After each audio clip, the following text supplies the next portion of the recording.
सातारा जिल्हा परिषदेत सत्ता स्थापना आणि अध्यक्षपदावरून मोठे घमासान सुरू असून साताऱ्यात भाजपला 27, राष्ट्रवादी अजितदादा गटाला 20 आणि शिवसेनेचे 15 जिल्हा परिषद सदस्य विजयी झाले आहेत. तर काँग्रेस आणि स्वाभिमानी शेतकरी संघटनेचा एक जागेवर विजय झाला असून विद्या वेताळ या एकमेव विजयी झालेल्या आहेत.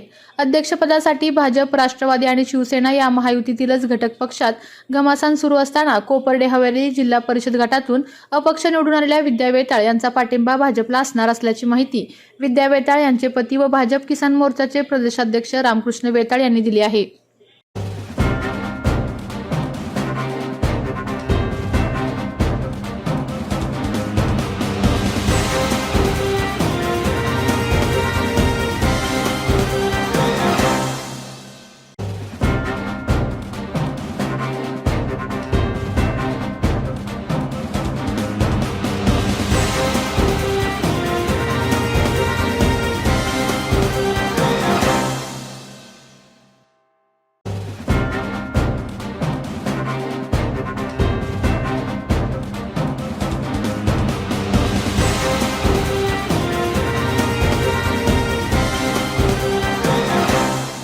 खरं तर गेली अनेक वर्ष भारतीय जनता पार्टीचं मी जे प्रामाणिक काम केलं किंबहुना माझ्याबरोबर अनेक कार्यकर्त्यांनी भारतीय जनता पार्टीचा विचार तळागाळापर्यंत पोहोचवला.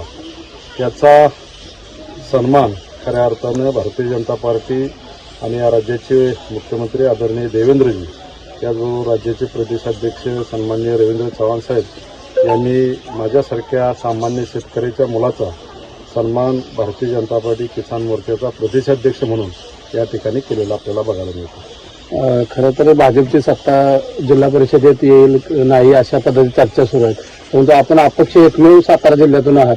आपला पाठिंबा कोणाला राहणार?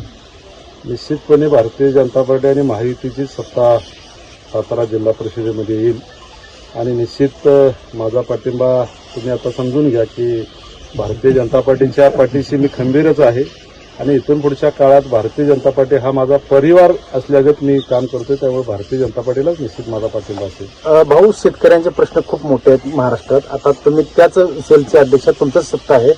कशा पद्धतीनं महाराष्ट्रात सुद्धा शेतकऱ्यांचे प्रश्न सोडवण्यासाठी आणि पक्षवाढीसाठी तुम्ही दौरे करणार आहात? कसे आपण सगळेजण बघता गेले 11 वर्षामध्ये या देशाचे कणखर पंतप्रधान आदरणीय नरेंद्रजी मोदी आणि या राज्याचे यशस्वी मुख्यमंत्री आदरणीय देवेंद्रजी यांच्या माध्यमातून शेतकऱ्यांच्यासाठी अनेक योजना आपल्याला राबवलेल्या बघायला मिळतात आणि या योजना तळागाळापर्यंत पोहोचवण्यासाठी किंबहुना शेतकऱ्यांना न्याय देण्यासाठी किसान मोर्चाच्या माध्यमातून आम्ही सर्वजण काम करणार आहे.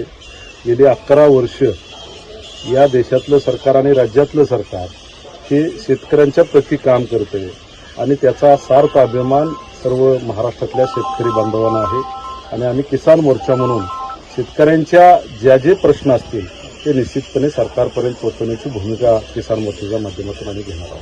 किसान मोर्चाला म्हणजे प्रदेशाध्यक्ष पहिलीच वेळ सातारा जिल्ह्यात मिळाले. ते संघटन कसं असतं महाराष्ट्रात आणि कामस्वरूप कसं असतं? ते ज्या पद्धतीनं भारतीय जनता पार्टी फादर बॉडीची जी रचना असते त्या पद्धतीनंच किसान मोर्चाची सुद्धा रचना असते. खाली सरचिटणीस, उपाध्यक्ष, चिटणीस, सचिव अशा पद्धतीनंच रचना महाराष्ट्राची असेल. त्याचबरोबर जिल्ह्यामध्ये अशीच जिल्हाध्यक्ष आणि सरचिटणीस, उपाध्यक्ष, सचिव अशी रचना असते. तालुक्यालाही ती रचना असते. अगदी आमची किसान मोर्चाची बूथ अध्यक्षापर्यंत रचना ही महाराष्ट्रामध्ये आम्ही भविष्याच्या काळामध्ये करणार आहे, जेणेकरून भारतीय जनता पार्टी मजबूत करण्याच्या दृष्टीनं किसान मोर्चाच्या माध्यमातून आम्ही सर्वजण काम करणार आहोत.